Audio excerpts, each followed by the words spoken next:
आणि बिबट्यामध्ये काय फरक आहे?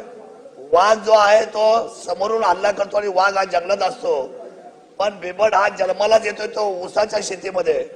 आज जिथे आम्ही लोक राहतो, जिथे शेतकरी राहतात, ते अतिशय भययुक्त वातावरणामध्ये राहत आहेत आणि कुठल्याही वेळेला शेतीमध्ये काम करत असताना हा हल्ले करतोय. साहेब तुम्हाला मी सांगतो, 2024 ते 25 या वर्षी आता 9 लोक आमची मेले.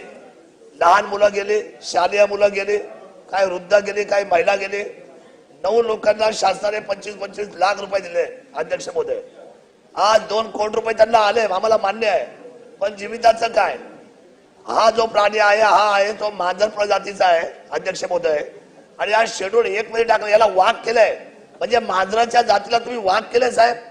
ही कोणती पद्धत झाली? फॉरेस्टच्या खात्याने आणि वन खात्याने याची दखल घ्यावी.